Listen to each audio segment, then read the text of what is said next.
de mecánica de sólidos. La idea del día de hoy es solucionar dudas del taller, si tienen dudas del taller, y seguir con las sesiones 5.5 y 5.6 y repasar pues un poquito eh, qué es el equilibrio estático y bueno, todo eso. Eh, ¿Alguien tiene alguna duda de los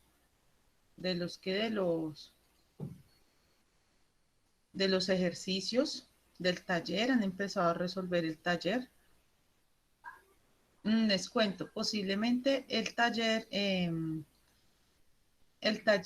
solamente va a ser del capítulo 5.5 porque probablemente no alcance a dar todo el capítulo 14.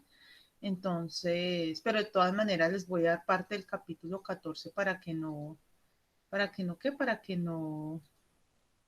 pues se quede como mucho el tema, pero sí, pues no creo que se los pueda evaluar. Listo. De todas maneras se los voy a dar, ya sea como un resumen o empezamos ya a ver las secciones de manera normal. Entonces, ¿alguien tiene alguna duda sobre el taller? Profe, yo tenía dudas con el taller 3 en el punto 2 y el 3. Listo, ya lo vamos a mirar. Espérame, yo le subo un poquito porque no te estaba escuchando. El punto 2 y 3 de... Del 14.9.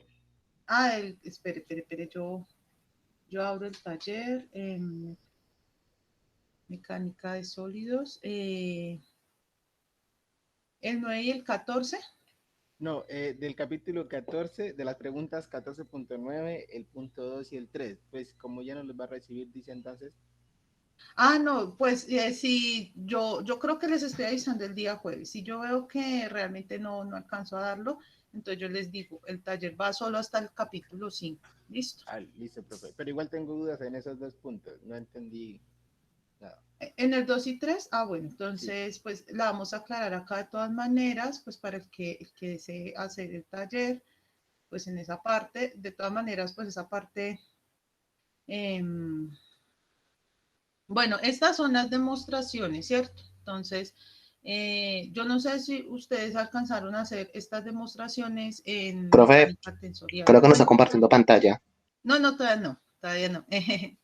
Yo no sé si ustedes, es que estoy buscando el libro eh, que, porque creo que estos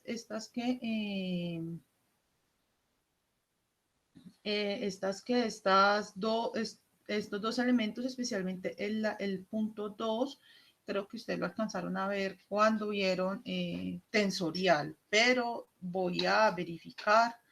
Esperen un momentico, yo busco el libro. Ese libro creo que se los compartí a ustedes porque ahí saqué puntos para el primer taller. Esperen, yo busco el libro acá. Por favor, aquí está. Aquí dice el segundo punto, dice demostrar cada una de las fórmulas asociadas a los invariantes de esfuerzo de la matriz de esfuerzos desviadores. Recuerden que es la matriz de esfuerzos desviadores. Cuando ustedes vieron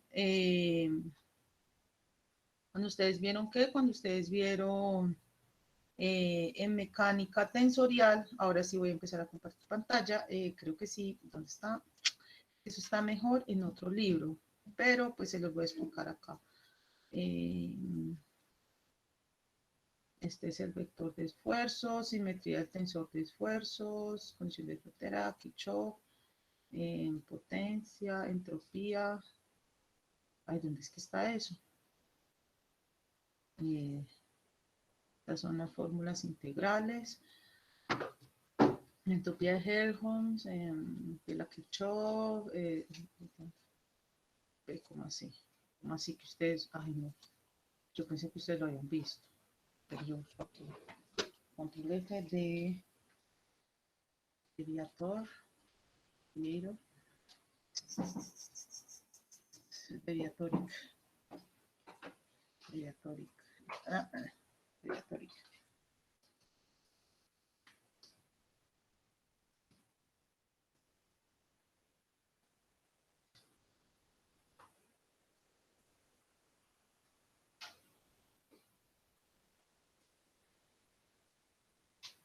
Ah, no, creo que ustedes entonces no alcanzaron a ver.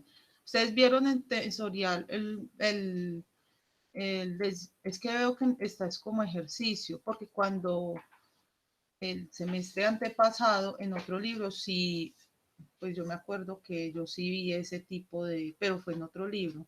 Entonces sí creo que esa parte, pues yo de todas maneras iba a alcanzar a dar esa sección, que esa es la sección como 14.1 y 14.2 y es como un repaso de todo lo que ustedes vieron. Lo que ustedes tienen que demostrar ahí básicamente es, o sea, deducir, de todas maneras eso lo vamos a hacer en clase, pero ustedes tienen que deducir todas las fórmulas que son los tres invariantes del qué, Sí, profe, los tres invariantes de la del, matriz.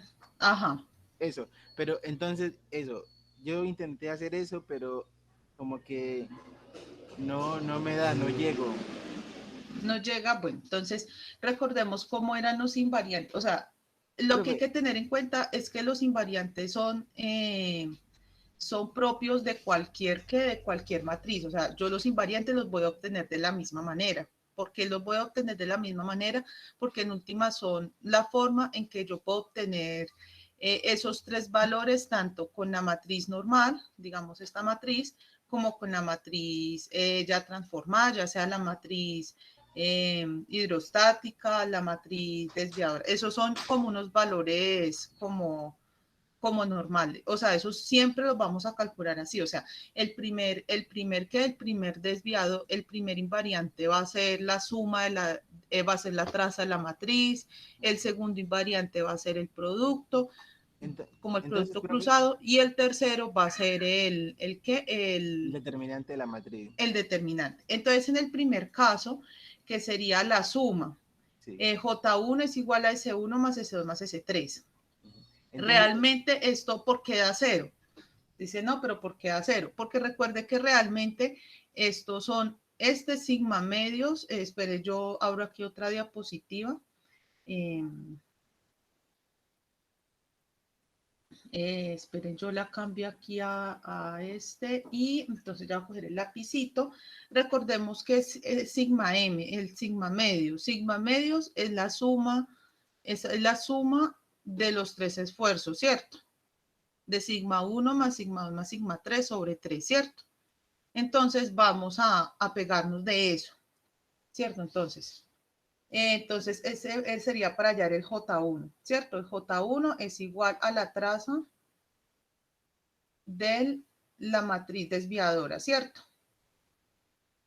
Eso es lo que nosotros tenemos claro, ¿cierto? Entonces, ¿esto sí, a qué va a ser igual? A S1 más S2, S2 más S3, ¿cierto? Entonces, ¿qué tenemos acá? Primero, S1 a qué es igual. S1 es igual a sigma 1 menos sigma m, ¿cierto? Más. S2 a qué es igual. Yo me estoy guiando en las fórmulas que están acá. Mire. sí, S2 es igual a sigma, m, a sigma 2 menos menos sigma m, M. ¿cierto? Más sigma 3 menos sigma m, ¿cierto?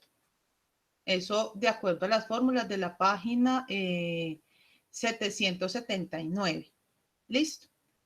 Pero entonces, ¿qué es sigma m? Entonces, si nosotros vamos a mirar qué es sigma m, entonces vamos a mirar de las fórmulas sigma m de la página 178, creo, ¿cierto? Sí. Ah, no, 778 dice el libro es grande. Sí. Sigma M es Eh, el invariante 1/3. 770, ole, eso, ¿por qué me está escribiendo tan feo? Tenemos, ¿cierto? Tenemos que sigma m a que es igual a la, Invariante a la 1/3. suma sobre 3, ¿cierto? Sí, Sigma 1 más sigma 2 más sigma 3 sobre 3. Entonces, llamemos a esta ecuación A. Entonces, en A reagrupamos.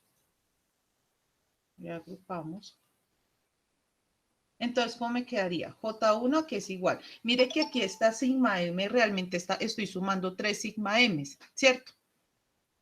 Entonces, ¿qué haría? Sigma 1 más sigma 2 más sigma 3, ¿cierto?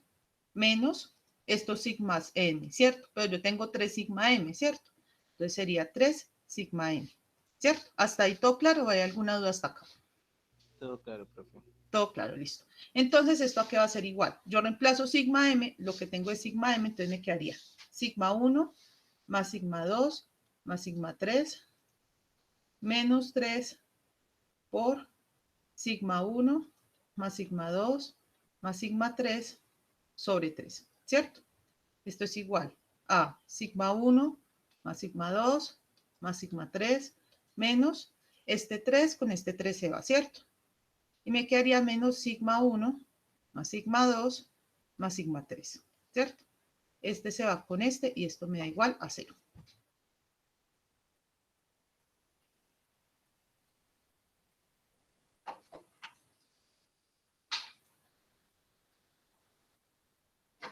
¿Ahí quedó todo claro o...? Está bien, claro. ¿Sí? ¿Seguro? Sí, seguro, profe. Sí, ahí ya quedó claro porque es que lo que pasa es que yo pensé que esto lo habías visto en tensorial, pero veo que no es así. Entonces, lo que pasa es que esa matriz desviadora, recuerden que cuando nosotros vimos las propiedades de las matrices, nosotros sabemos, pues en el capítulo 3, nosotros sabemos que toda matriz se puede descomponer en una matriz simétrica, en la suma de una matriz simétrica y una matriz antisimétrica, ¿cierto? Entonces, la matriz simétrica, ¿quién vendría siendo? Esta matriz hidrostática y la matriz desviadora vendría siendo la matriz antisimétrica. Entonces, por eso es que salen como algunas propiedades, como por ejemplo que el invariante 1 es 0, porque es una matriz antisimétrica, entonces el primer invariante se convierte en 0 automáticamente. Pues eso obviamente dependiendo de los casos. Esperen, yo les busco por acá. Es que no sé dónde tengo ese libro. Tin, tin, tin. ¿Dónde tendré ese libro? Aquí. Lo tendré aquí también. Tal vez no. Aquí. Eh, esperen, yo les dejo de compartir pantalla y voy a buscar el libro. Eh, porque es que a mí personalmente me gusta más otro libro que yo manejaba. Eh, ¿Dónde es que está ese libro? Clases, vamos a ver si en clases está. Clases, vamos a ver. Eso, aquí está. A mí me gusta más este libro, me parece que este libro es como más completo. En cambio, con el otro uno como que tiene que tener unos conocimientos iniciales. A mí me gusta más este libro para todo lo que tiene que ver con tensorial, con sólidos, bueno, con todo eso. Entonces, aquí hay un capitulito que es muy interesante, que es el tensor desviador de esfuerzos, que es lo que nosotros vimos ahí. Entonces, eh, ¿qué es el tensor desviador de esfuerzos? Que realmente sería la resta, ¿cierto? Entonces, aquí así es como realmente se muestra. Ay, disculpen un momento, por favor. ¿Sí?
Bueno, disculpen que ahí me entró una llamadita.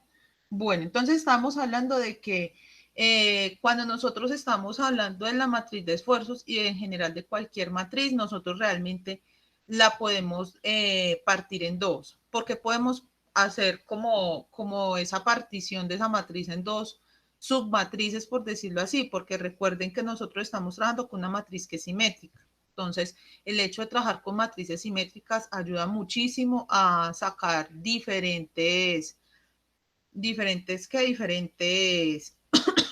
eh, diferentes esfuerzos, ¿cierto? Entonces, realmente, pues, o sea, yo les cuento aquí, pero realmente esta matriz no se llama la matriz de esfuerzos hidrostáticos, porque realmente la matriz de esfuerzos hidrostáticos aparece es en sólidos, B aparece es en fluidos, no en sólidos. Entonces, por eso es que me gusta más este libro. Entonces, aquí dice que el promedio aritmético de los esfuerzos de la matriz, de la diagonal de la matriz, pues son los esfuerzos promedio, por decirlo así, ¿cierto? Y a esa matriz que nosotros llamamos acá, espere, yo cierro este libro porque si no me distraigo, esta matriz que nosotros llamamos acá, realmente esta nosotros la llamamos la matriz de esfuerzos esféricos, así como aparece acá, el estado esférico de esfuerzos. Entonces, ¿por qué estado esférico? Porque en todas las direcciones es el mismo, es como si estuviéramos en una esfera. Entonces, en todas las direcciones es el mismo esfuerzo, solamente que cuando estamos en fluidos, recuerden que en fluidos todos los esfuerzos son normales e iguales entre sí. Entonces, no sé si ustedes se acordarán de un problema que hicimos hace mucho. No sé si en el capítulo 4 hicimos uno de esos problemas cuando queríamos hallar el cambio de volumen de un cubo que sumergíamos en el agua. Bueno, ese es un esfuerzo hidrostático. ¿Pero por qué le decimos esfuerzo hidrostático? Porque está en el agua. Porque en realidad esto se llama estado de esfuerzos esféricos. Y tenemos otra matriz que se llaman los esfuerzos desviadores. Realmente esta matriz de esfuerzos desviadores no es que sea algo físico, que represente algo físico, no, sino que viene derivado de la propiedad que tiene toda matriz.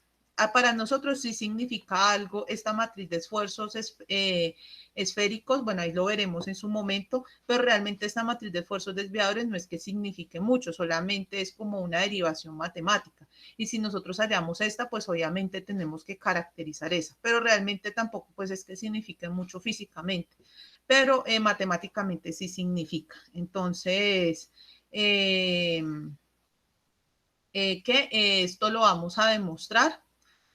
Bueno, este ya lo hicimos, el J1 ya lo hicimos, ya ustedes saben más o menos cómo se hace el J2. Recuerden que los taos acá son 0.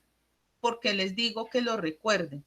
Porque realmente esto sale mucho más fácil demostrándolo con sigma 1, sigma 2 y sigma 3, no con sigma X, sigma Y y sigma Z. Es mucho más complejo calcularlo así. Entonces yo por eso digo, no, mejor calcúlenlo como ustedes vieron cómo lo hice yo. Yo solo lo hice con sigma 1, sigma 2 y sigma 3. Es que es mucho más fácil. Ustedes como que no se complican la vida. Entonces, para que lo hagan así.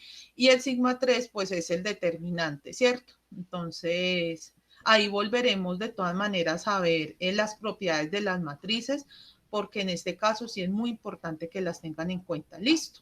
Profe, Y el entonces, ejercicio 2 creo que nosotros lo vamos a hacer en clase porque este es más bien complicadito, hay que tener unas cuestiones en cuenta, pero de todas maneras lo vamos a hacer en clase. Listo. Este sí les toca a ustedes, el primero. listo. Sí les toca a ustedes. Y además es muy fácil este punto. Es parecido al segundo, pero Ah, es sí, eso es mucho más fácil. fácil. Sí, eso es fácil. Listo, ¿cuál queda? Y el 9 sí, no creo que lo alcancemos a hacer. Ese sí estoy segura que no lo alcanzamos a hacer porque no vamos a ver caracterización de materiales dúctiles, que no nos Profe, alcanza el tiempo. pues el 9 yo leí el capítulo, la parte, y pues no sé, yo lo hice de una forma y salió, se supone. No, pues nos tocaría empezarlo a mirar, ¿sí? Si quiere, Listo, después de clase lo miramos y a ver si lo puedo hacer bien o no. Listo. listo, profe. Si no es que yo pensé que esto lo habían visto en Tensorial, pero si manejaron el libro de Line, no lo vieron. Si manejaron el libro de Maze, eh, sí lo vieron. O sea, mejor dicho, cuando yo estuve por ahí metiendo las manitos en Tensorial, sí yo di eso. yo sí alcancé a dar eso, que es Mecánica Continua, este libro de Mes, que es muy chévere. De hecho, lo recomiendo, es muy bueno, es muy claro. Me parece que la notación es mucho más trabajable que la notación que maneja el de Light, aunque el de Light tiene mucha profundización matemática, pero veo que la dejó como ejercicio, no como tema. Entonces, pues, ahí sí me escacho un poquito. Entonces, bueno, entonces, ¿hay algún otro del taller?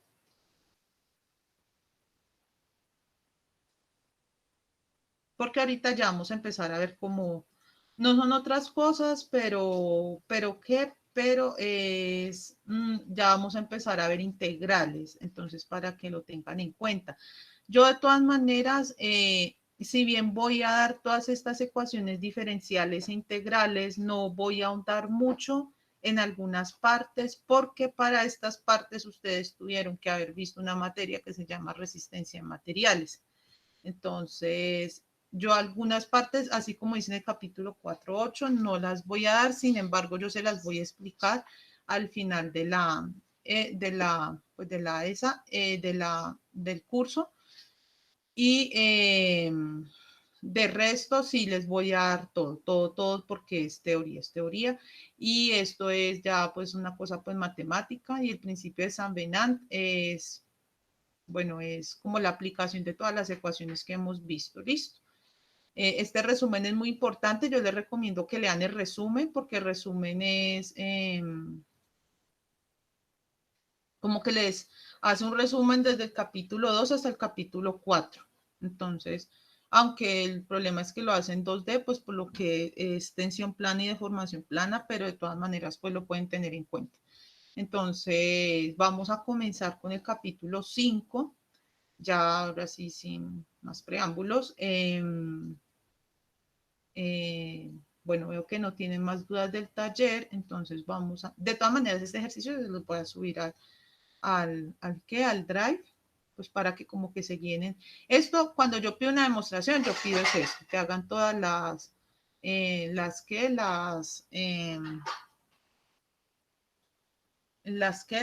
operaciones, no es que, y eso se los castigué mucho en el primer taller, sobre todo que yo ahí decía, demuestre tal cosa y me ponían solo la matriz y uno quedaba como, bueno, ¿y esto qué es, cierto?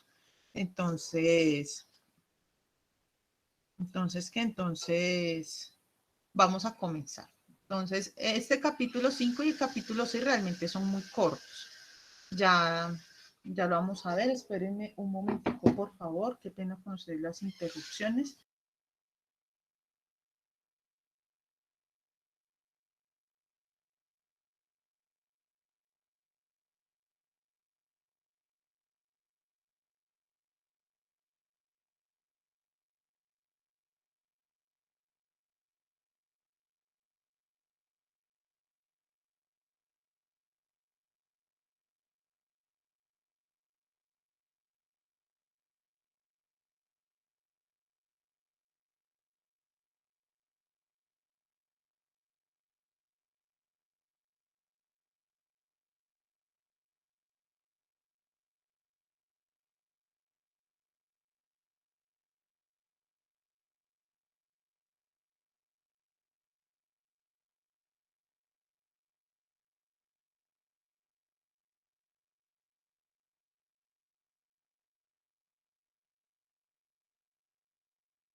Bueno, entonces, como habíamos visto en los otros capítulos, debemos recordar que vimos la matriz de esfuerzo y la matriz de deformaciones, ¿cierto? Esas matrices sigma y epsilon, todas estas matrices están asociadas a un punto. Y como nosotros hablamos de un n gorrito, entonces también estaban asociadas a un plano.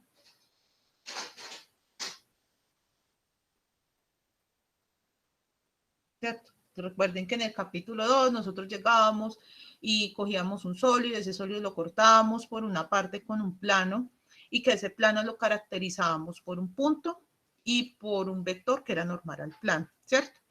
Entonces, lo que vimos en el capítulo 2 y 3, si bien describe el estado de esfuerzos y deformaciones cuando se realiza una acción sobre el cuerpo, realmente, bueno, y incluyendo el capítulo 4, realmente nosotros no estamos hablando del sólido, nosotros solamente estamos hablando de un punto del sólido. Cuando ya empezamos a hablar del sólido como un elemento completo, como un elemento el cual nosotros necesitamos caracterizar de forma formal, entonces, de manera formal, entonces ahí es cuando entra el capítulo 5. Entonces, en el capítulo 5 ustedes vieron que ya nosotros hablábamos de un sigma X, y, z, ¿cierto?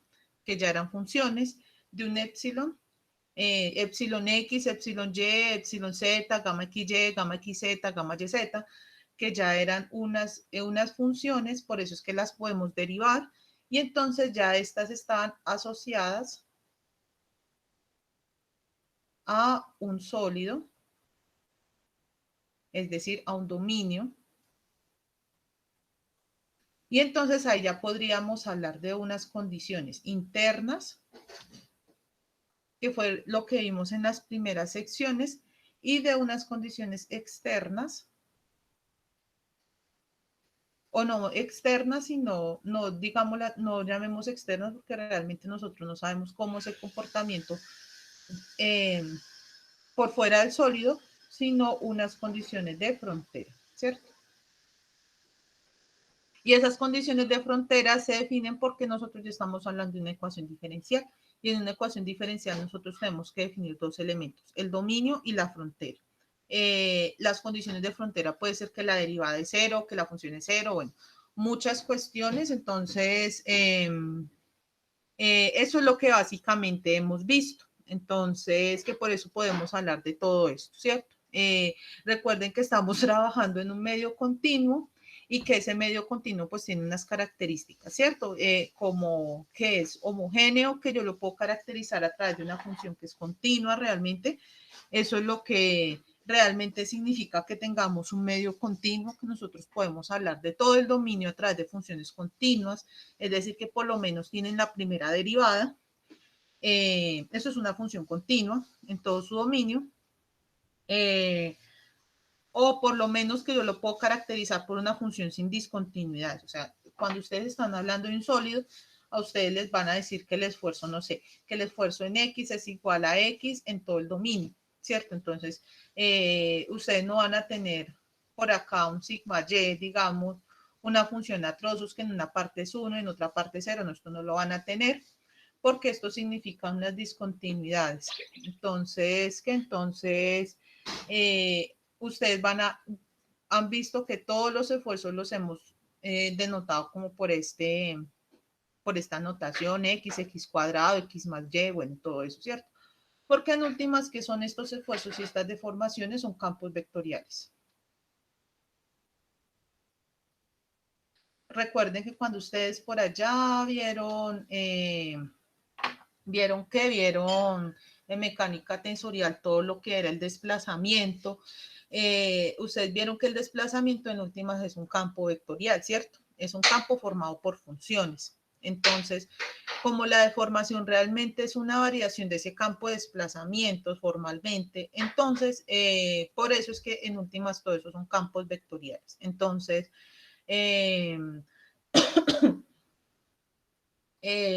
vamos a ver cómo podemos ya caracterizar todas esas respuestas teniendo ya pues todo eso. ¿cierto? Entonces recordemos que una de las condiciones que nosotros debemos tener en cuenta para nosotros poder hacer todas esas sumatorias y bueno, obtener todas esas ecuaciones, recuerden que nosotros hacíamos ¿qué? Nosotros hacíamos sumatoria de las fuerzas en cualquier eje era igual a 0, ¿cierto? Entonces que ahí surgían la sumatoria de fuerzas en X igual a 0, sumatoria de fuerzas en Y es igual a 0, sumatoria de fuerzas en Z es igual a 0, ¿cierto?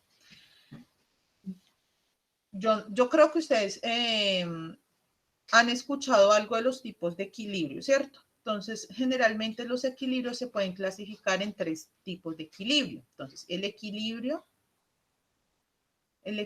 se puede clasificar de 3 maneras. Primero, el equilibrio estático.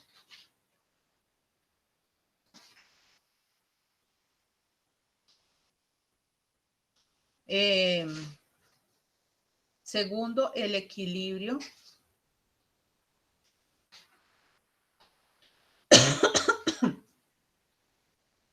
dinámico. Y tercero, algo que ya no es un equilibrio, pero que entra dentro de estas condiciones en las que puede estar el sólido y ya es una inestabilidad. ¿Qué es el equilibrio estático? El equilibrio estático es cuando la sumatoria de fuerzas en cualquier eje es igual a 0, ¿cierto? El equilibrio dinámico obedece ya a la segunda ley de Newton. Bueno, realmente todo esto es la segunda ley de Newton, pero que en alguno de los ejes es igual a la masa por un tipo de aceleración. Por eso es que se llama equilibrio dinámico. Existe el equilibrio, pero ya no es bajo unas condiciones de quietud o más bien de aceleración igual a 0, sino que ya existe una aceleración. Puede ser la gravedad, puede ser alguna aceleración impuesta por alguna condición inicial, etc. Y la inestabilidad cuando ya no podemos hacer con ninguna de estas dos operaciones, ¿cierto? Esto quiere decir generalmente que ya existe el colapso. Esto visto desde el punto de vista matemático. Entonces, nosotros nos vamos a centrar en esta condición. Ustedes ven que en mecánica de sólidos yo nunca hablo de la sumatoria de fuerzas es igual a la masa por la aceleración, porque realmente esa no es nuestro interés y ya eso ya no sería la mecánica de sólidos, sino ya la dinámica de sólidos, ¿cierto? Entonces, eso hay que tenerlo en cuenta para cuando estemos pues desarrollando nuestras ecuaciones. Entonces, vamos a hablar un poquito de este equilibrio estático, cómo se genera y cómo podemos llegar a las ecuaciones. Entonces, resulta que cuando ustedes tienen un sólido, ¿cierto? Ustedes tienen muchas condiciones en ese sólido, ¿cierto? Ustedes en ese sólido tienen unos apoyos, tienen, generalmente este sólido está en alguna parte, ¿cierto? Entonces va a tener unas fuerzas externas, generalmente, aplicadas sobre la superficie, ¿cierto? Recuerden que las fuerzas superficiales pues se aplican sobre la superficie, ¿cierto? Como su nombre lo indica. Eso tan redundante, no, eso a uno a veces se le olvida. Entonces resulta que cuando nosotros estamos hablando de fuerzas, también tenemos que tener en cuenta que al cuerpo le están afectando cierto tipo de fuerzas, las cuales se distribuyen en todas las partículas del sólido.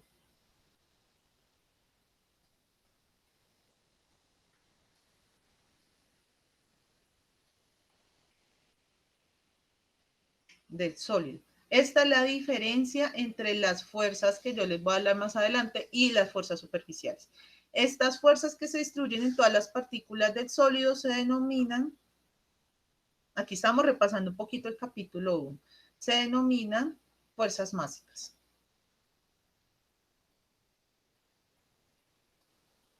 Entonces, como su nombre lo indica, afectan a toda la masa.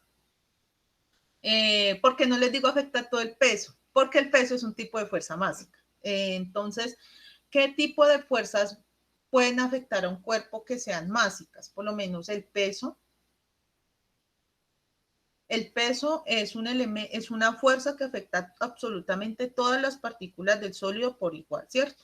Entonces, si ustedes, digamos, están en la Tierra, el peso de una persona va a ser la cantidad de masa, pero por la gravedad, ¿cierto? Entonces, y esa va a dirigir va dirigida hacia abajo, hacia el centro de la Tierra, entonces esa va a afectar a todas las partículas del sólido. No es que ustedes, digamos, tengan a una personita acá, ¿cierto? Y entonces la gravedad en la cabeza va a ser diferente, pues realmente sí es diferente, pero por milésimas. Entonces en ingeniería esas milésimas no importan mucho, entonces la cabeza, posicionar la cabeza acá arriba va a pesar lo mismo que posicionar la cabeza acá, digamos la persona se agachó, ¿cierto? Entonces el peso de la cabeza va a ser lo mismo que en esta posición, va a ser el mismo que acostado. La diferencia realmente no es mucha, entonces eso es lo que quiere decir las fuerzas básicas. Y usted, independiente de la posición en que la ponga, esa fuerza va a ser afectada de la misma manera. Entonces, todas las partículas van a ser afectadas por esa gravedad, ¿cierto? Eso es una fuerza que afecta absolutamente todas las partículas del sólido. Todas las partículas del sólido están siendo afectadas por esa aceleración, todas. Y por consiguiente por esa fuerza. Hay otras fuerzas que por el contrario varían de la distancia, ¿cierto? Entonces ese es el peso. Hay otras fuerzas que varían dependiendo pues de la distancia a la fuente, ¿cierto? Pero igual van a ser afectadas todas sus partículas. Entonces digamos, por ejemplo, otro tipo de fuerza másica va a ser la fuerza magnética. Entonces, desde la atracción de los cuerpos hasta que ustedes tengan acá un imán, esto es un imán, y esto es un elemento metálico, ¿cierto? No sé, un hierro. Entonces, este imán va a empezar a atraer ese hierro, ¿cierto? Según lo que, pues, los que vieron física 3, pues se van a dar cuenta, ¿cierto? Entonces, va a ser atraído por ese hierro y de todas maneras, ustedes van a pegar un imán en la nevera y entonces ustedes van a sentir ahí esa fuerza. Cuando ustedes intentan como despegarlo, ustedes están ahí sintiendo la fuerza que está afectando a todo el cuerpo. Entonces, ese es otro tipo de fuerza másica, la fuerza magnética.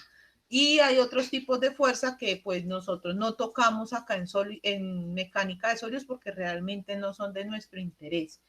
Pero entonces siempre debemos tener en cuenta que el peso es una fuerza másica. La masa no es una fuerza másica. ¿Por qué? Aquí debemos tener en cuenta cuál es la diferencia entre masa y peso. Recuerden que la masa, que eso es algo como lo que uno sabe que son diferentes, pero en la vida cotidiana uno los como que mezcla todos esos conceptos. La masa, ¿qué es? La cantidad de materia, ¿cierto? La cantidad de materia, entonces que ustedes pueden determinar la masa dependiendo de la densidad, ¿cierto? Eso es algo que ustedes vieron en física y que otra cosa es el peso, ¿cierto? Y el peso es una fuerza. Y entonces ese peso, que algunas veces llamamos W, otras veces llamamos V, como sea, a que es igual a la masa por la gravedad, ¿cierto? Y que esa va dirigida verticalmente hacia abajo, ¿listo? Entonces, ¿a quién sometemos a esas fuerzas másicas? Entonces, las fuerzas másicas, eh, las fuerzas másicas afectan a todo el sólido. A todo el sólido, ¿cierto? Y las fuerzas superficiales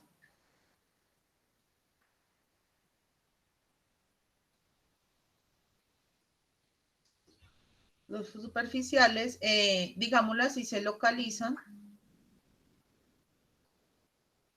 en el contorno. Yo no digo que afectan solo el contorno porque ustedes, digamos, se apoyan sobre la mesa, se apoyan sobre una mesa, se apoyan sobre una silla, se apoyan sobre una columna y realmente ustedes están afectando todo el elemento, ¿cierto? Solamente que esa fuerza la están aplicando en el contorno. Entonces, ¿qué nos dice? Nosotros sometemos a un sólido gamma, B omega, a unas fuerzas másicas, lo que yo les dije, las fuerzas másicas afectan o se aplican en todo el sólido, en todas las partículas del sólido, y el contorno, recordemos que esa frontera, ese cascarón, lo íbamos a representar como delta omega a unas fuerzas superficiales, ¿cierto?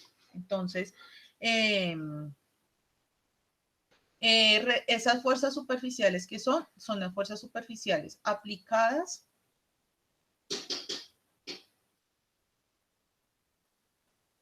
y las fuerzas superficiales de reacción. Entonces, cuando ustedes se apoyan sobre una mesa, están las fuerzas aplicadas, que es cuando ustedes se apoyan. Pero entonces, donde está apoyada la mesa, pues va a ser como una especie de reacción, ¿cierto? Esa reacción, pues van a ser los apoyos. Y esa también es un tipo de fuerza. Van a ser los apoyos, básicamente. Entonces, las fuerzas superficiales, tanto aplicadas como de reacción, pues van a estar dentro, en el contorno del sólido. Entonces, cuando nosotros hablamos de equilibrio, nosotros debemos tener en cuenta que todas las fuerzas que actúan en ese caso son cero. Miren que yo aquí les dije que la sumatoria de fuerzas en cualquier eje era igual a cero. Miren que yo no dije que las fuerzas superficiales, las fuerzas básicas, no, yo dije que todas las fuerzas que están en ese eje son iguales a cero. Pueden ser fuerzas básicas, pueden ser fuerzas superficiales, pueden ser las fuerzas internas, ¿cierto? Que en ese caso se acuerdan que era el esfuerzo por el área en el que actuaban. Entonces, vamos a tener ese equilibrio. Esta es la sumatoria de fuerzas es igual a cero. Y nosotros también deseamos que eso no gire. Entonces, sumatoria de momentos es igual a cero, ¿cierto? Entonces, nosotros vamos a tener que en nuestro sólido, nosotros cómo podíamos representar las fuerzas másicas. Las fuerzas másicas realmente eran un campo vectorial, ¿cierto? Entonces, miren, X, Y, Z. Y este es X, Y, Z realmente, ¿qué son? Son funciones. ¿Cierto? Por eso decimos que es un campo vectorial. Entonces, si nosotros calculamos en cada punto, acuérdense cuando nosotros calculamos por lo menos el rotacional, que rotacional cambiaba dependiendo del punto en el que yo lo calculaba, entonces que ahí salían unas flechitas más largas, unas flechitas más cortas. Entonces, si nosotros hacemos lo mismo y tenemos una posición, entonces esa fuerza másica que nosotros vamos a tener va a depender de esa posición, ¿cierto?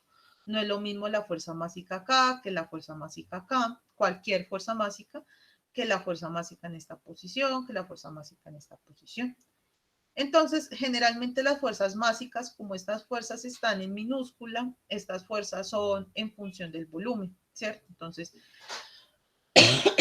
estas fuerzas van a estar aplicadas en un diferencial de volumen.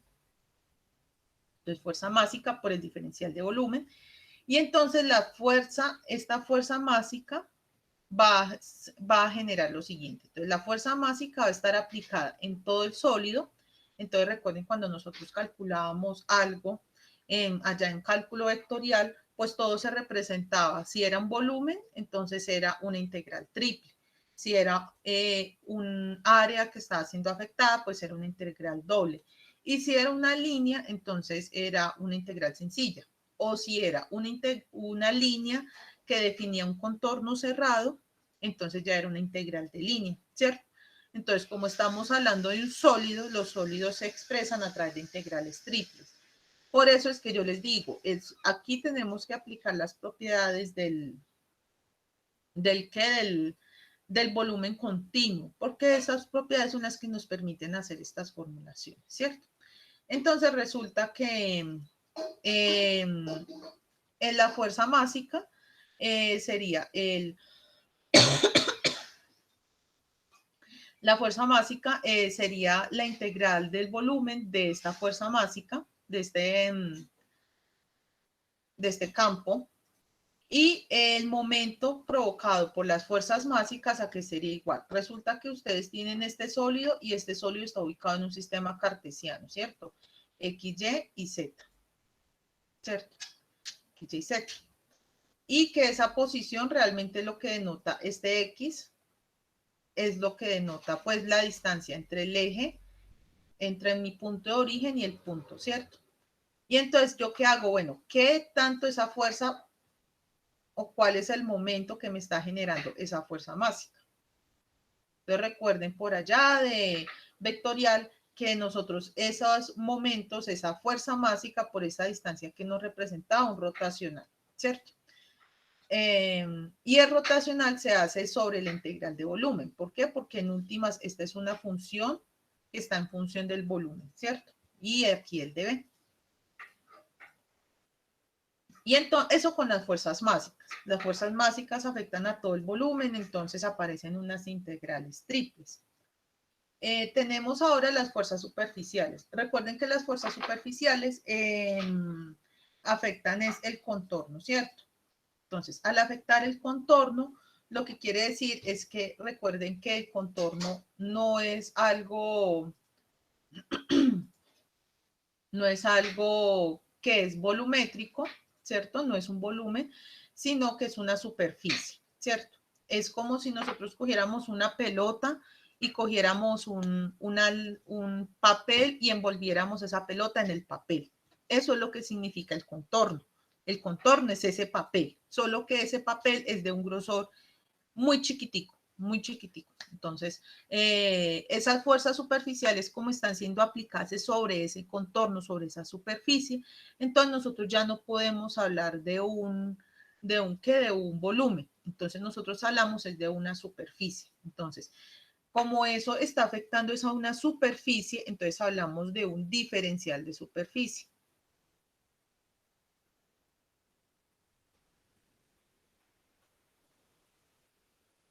Y entonces estas serían las fuerzas superficiales aplicadas en todo el contorno. Miren que aquí nos aparece una integral de superficie. Recuerden que esta es la integral de línea y que esta es la integral de superficie, ¿cierto?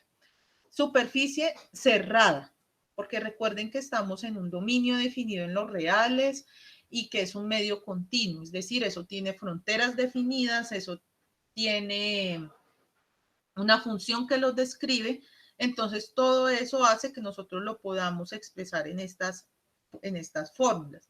Entonces nosotros ¿qué hacemos? Cogemos la fuerza que aplicamos en un diferencial de volumen y la integramos en toda la superficie. ¿Listo? Habrán unas partes donde hay fuerza, habrán otras partes donde no habrá fuerza. Digamos, en la zona de los apoyos, pues no habrá fuerza, habrá una fuerza. Y en las zonas donde no hay apoyos ni cargas aplicadas, pues no habrán fuerza, ¿cierto? Y el momento, pues, que sería el brazo. Recuerden que momento es distancia por fuerza. Entonces sería el brazo por la fuerza ocasionada ya por las fuerzas superficiales, ¿cierto? Y en un diferencial de superficie. Aquí era un diferencial de volumen porque esa fuerza másica afectaba todo el volumen. Pero acá es un diferencial de superficie porque esta fuerza solo afecta a la superficie y aquí tenemos pues sobre el contorno. ¿Listo? Entonces recuerden que nosotros habíamos hablado de que la sumatoria de fuerzas es igual a cero. ¿Esto qué quiere decir? Que las fuerzas másicas, es decir, las que afectan a todo el sólido, más las fuerzas superficiales son iguales a cero. Y entonces aquí reemplazamos, esta es la de la parte de la fuerza, y entonces hacemos lo mismo con los momentos. Sumatoria de momentos es igual a cero. Es igual a los momentos ocasionados por las másicas más los momentos ocasionados por las superficiales. Y esto es igual a cero. Y obtenemos este. ¿Listo? Entonces, si nosotros extendemos esto esta función en el fondo, pues serán las fuerzas básicas y estos serán las fuerzas aplicadas en el contorno, como lo hemos venido manejando. Esto solamente es como la expansión de todas estas expresiones. Ahora, recuerden que nosotros trabajamos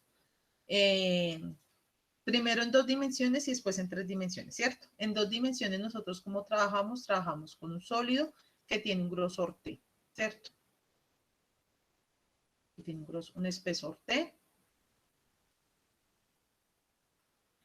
Listo, entonces como nosotros ya sabemos una de las dimensiones, entonces nosotros ya podemos hablar de T y entonces esta integral de volumen que nosotros teníamos ya se convierte en una integral de área sigue siendo el mismo dominio, pero como el espesor es constante, es un espesor T constante, entonces simplemente lo colocamos acá, ¿cierto? Entonces esa integral de volumen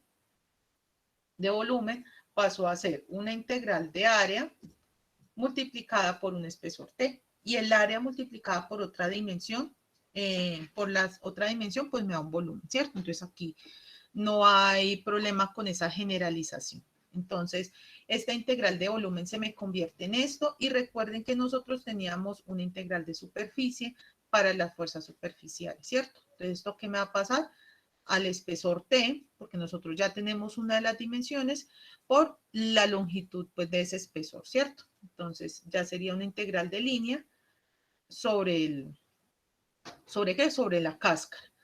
Y esto, recuerden que nosotros, las fuerzas superficiales, esto viene del capítulo de la sección 5.4, recuerden que las fuerzas superficiales nosotros ya las expresábamos en función de un parámetro, pero esto es en el parámetro en 2 dimensiones. Recuerden que pasamos de 3 a 2 dimensiones. ¿Cómo caracterizo de 3 a 2 dimensiones? Con una área más un espesor T. Aquí no lo podíamos hacer de esa manera, porque recuerden que ya en 3 dimensiones yo no puedo trabajar con un parámetro. Recuerden de lo que vimos en el capítulo, la sección 5.4, que eso ya no podíamos trabajar con un parámetro S porque ya habían pues como varias direcciones, ¿cierto? Entonces no podíamos establecer ese parámetro. Entonces trabajamos ya con X, Y, Z, eso salían unas fórmulas muy largas, pero como acá estamos trabajando en 2 dimensiones, pues sí aparece ese parámetro S. Lo mismo acá, aquí pasa lo mismo, aparece ese parámetro S, porque ya estoy haciendo la particularización en 2 dimensiones. Recuerden que en 2 dimensiones yo puedo particularizar una curva a través de un parámetro. Y ese parámetro para nosotros, ese parámetro S, era la longitud de curva.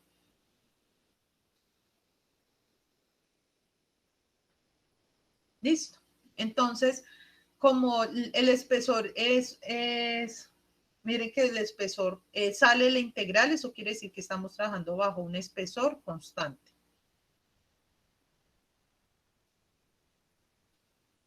Un espesor constante. Y si es un espesor constante, sale la integral. Y como esto está igualado a 0, pues yo puedo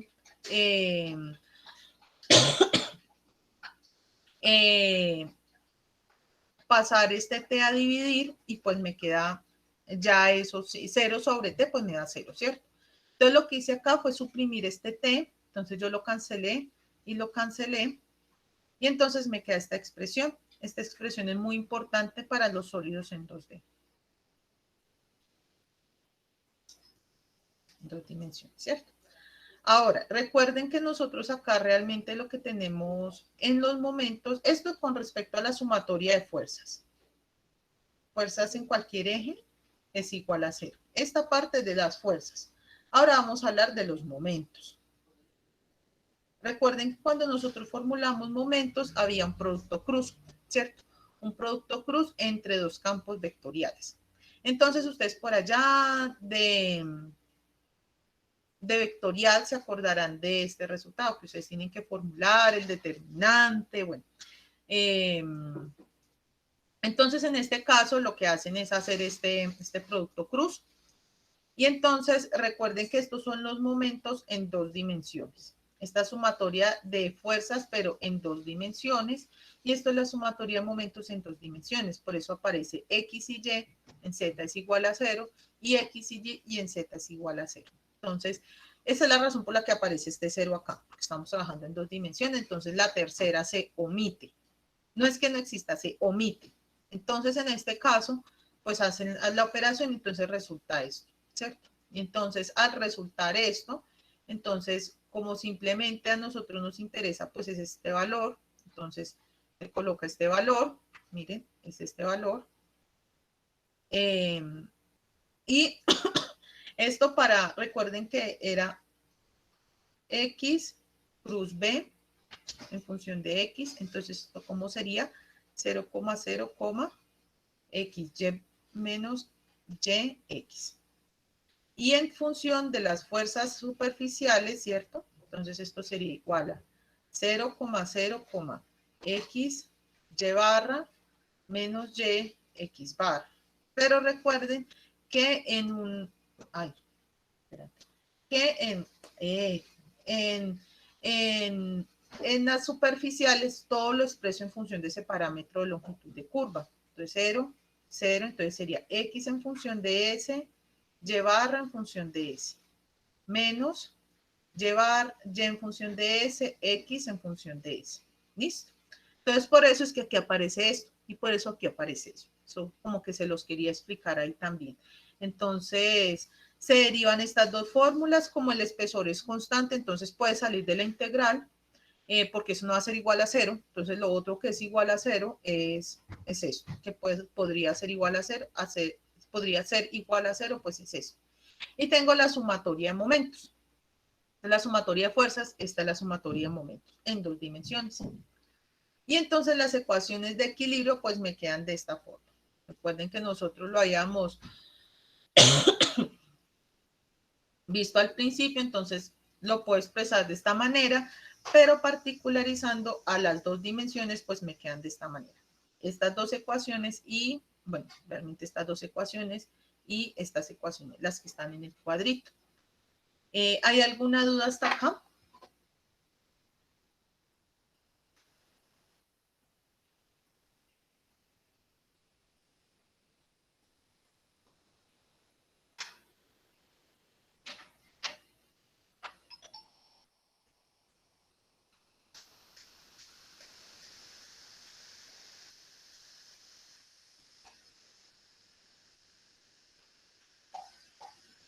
Bueno, entonces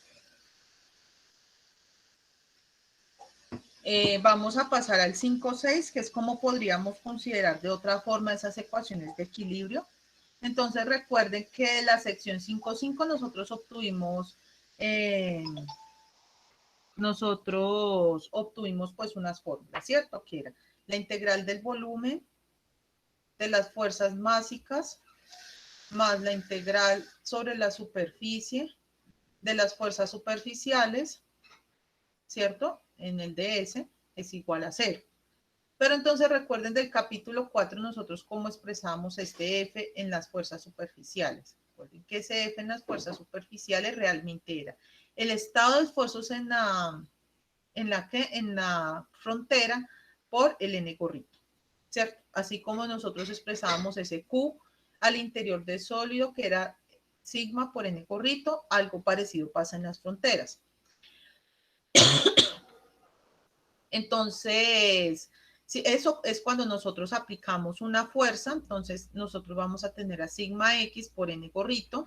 Y entonces, ¿esto a qué será? Esto será la sumatoria de fuerzas es igual a 0. Es el equilibrio estático. Entonces, desglosando, recuerden que esto es un vector B, que es un vector es un campo vectorial. Entonces, tengo esto y tengo esta matriz y este vector que me caracteriza la superficie.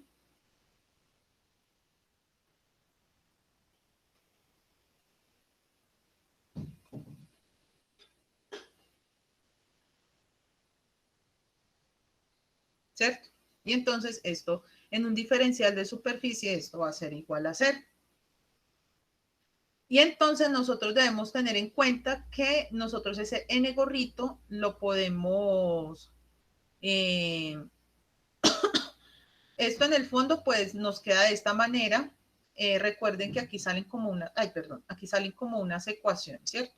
Entonces, porque miren, pues esta parte.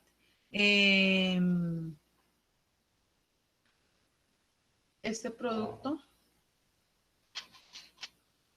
por este producto, y este elemento me va a generar una primera ecuación.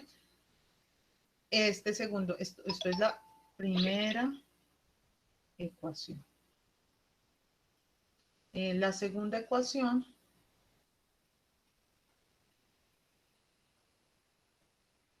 va a ser este por este por este. ¿Listo? Y la tercera ecuación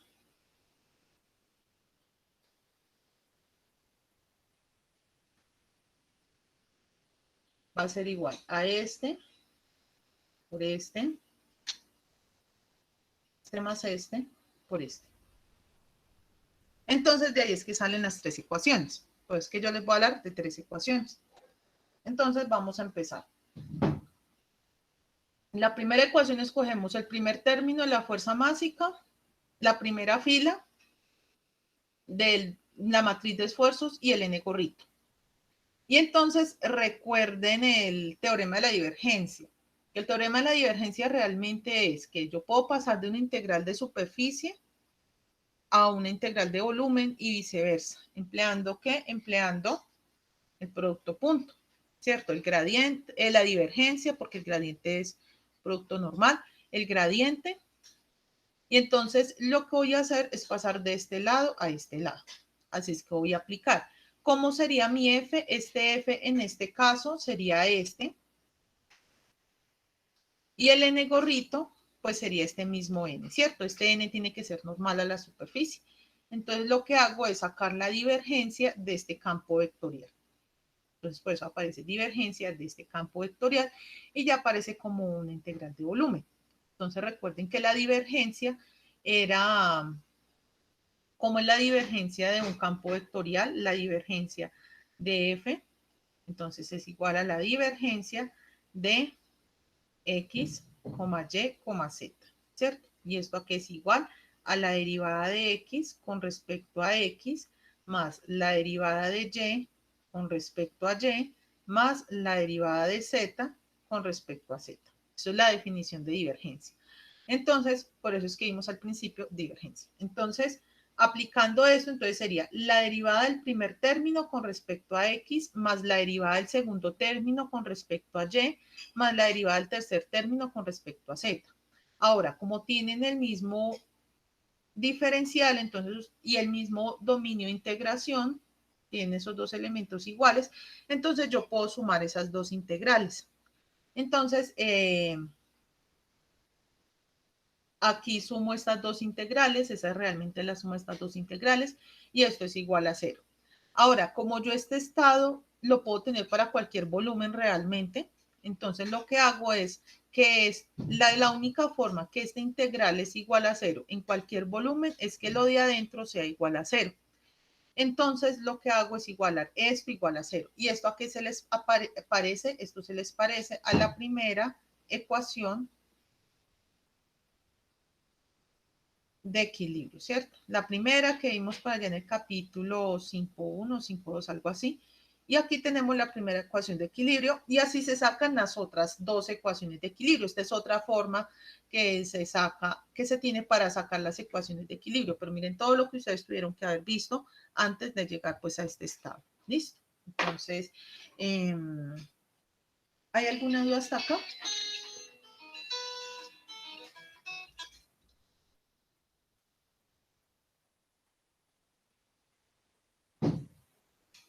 Disculpenme un momento, por favor.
Listo, entonces esa es como ya la representación de forma integral de todo lo que nosotros hemos visto. Todas estas fórmulas se pueden representar de dos formas.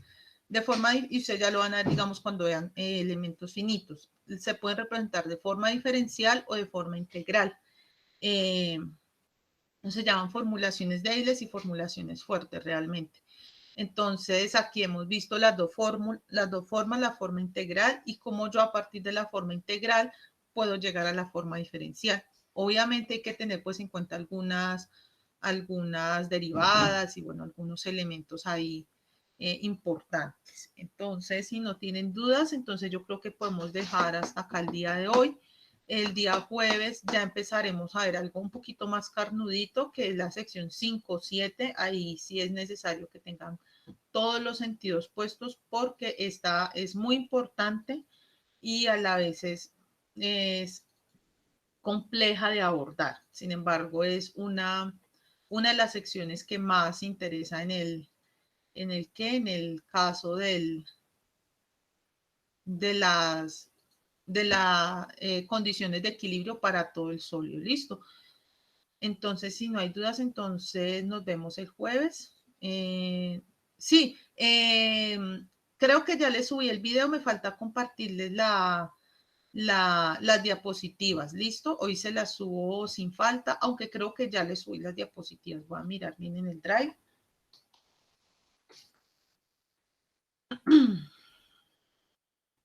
En el drive, no, me faltan las 5.3 y las 5.4 y hoy les subiría pues las que vimos el día de hoy, ¿listo? Ahí están hasta las 5, sí, aquí acabo de revisar, entonces hoy les subo las 5.3 y las 5.4, ¿listo? Entonces, si no tienen dudas, vayan resolviendo el taller, por si en el taller está más cortico que el de las otras veces, hay que estarle trabajando de todas maneras, listo, para que no se acumule todo eso. Desde ya pueden subir el taller, yo ya les dejé habilitado el link, obviamente pues no es necesario que lo suban ya, pero sí sí, cuando ya lo tengan listo, lo pueden subir, listo. Entonces, que pasen muy buen resto de día y nos vemos entonces el jueves. Que estén muy Profe, bien. Cuénteme. bueno, profe, en el capítulo 14 está el criterio de von Mises, ¿no? Sí, Entonces, digamos que para ese ejercicio 9 hay una ecuación, al parecer, ¿no? Hay una ecuación donde habría que como iterar a ver cuánto da ese sigma X, ¿no? sí, en el criterio de un, pues realmente no hay que hacer, o sea, sí hay que hacer una iteración en el sentido de que hay una función pues raíz, pero eso se Sí, puede solucionar también con empleando pues la otro, función solve de la calculadora. un solver, sí. Sí, Se claro. puede usar el solver de qué, yo les voy a explicar aquí usando el solver de MATLAB. Ah, listo. Profe, entonces vea, yo usé el solver de la calculadora y pues ahí me dio un resultado, ¿no? Entonces no sé cuán bueno está el ejercicio o no sé. Pues si quiere, me envía el ejercicio y yo lo miro.